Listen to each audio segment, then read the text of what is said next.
looking at Afro-American history.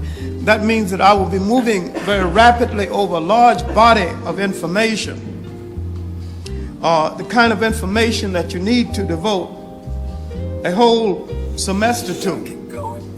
I think I'll begin by questioning the title of my lecture. What do you mean by New World? In as much as the new information on the pre-Columbian presence of the African in the New World tends to prove that there were Africans in this side of the world, in South America and the West Indies, but particularly in the West Indies and parts of South America as early as 500 BC. And the reading of Christopher Columbus's diary will prove that according to his own accounts, and he was no friend of the blacks, that he found Africans in the New World doing business with Indians and using minted West African coin. And that when many of the Spanish conquistadors, especially those who went to the area that is the Panama Canal, they found small black colonies with the Indians in South America. And in a work by Walter Van Werthner, dealing with terracotta and sculpture in South and in Central America, he dug up the greatest physical evidence of the presence in the Africans in the New World that has so far been dug up.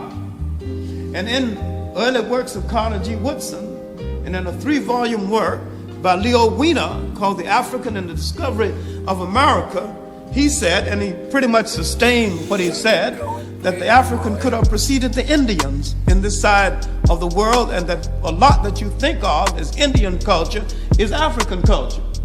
He got thrown out of Harvard for writing a book. Now, why did this place Christopher Columbus in context with New World discovery? And in as much as he discovered a world full of people, then let us assume that the people that he discovered something. And he discovered both Indians and Africans in this side of the world. In actuality, when we look at this year, 1492, look at its great significance in history, maybe of all the things that happened in 1492, maybe the least important thing that happened was this bad navigator started out from one side of the world and stumbled up on the other side of the world. Now, it has been proven that the Portuguese had already charted their movement to this side of the world, and they did not confuse the West Indies with the East Indies as Christopher Columbus did most of his life. And one of the main reasons why they did not come ahead of Columbus, because they had it on their charts and they had established priority. They wanted to build those fortresses along the coast of West Africa they were going to use to hold the slaves while the ships come in. They gave that priority to New World movement. But the Portuguese, who were the master mariners of the day, thanks to the information that filtered into Europe after the Crusades, mostly from China, they had no confusion about how to get to this part of the world.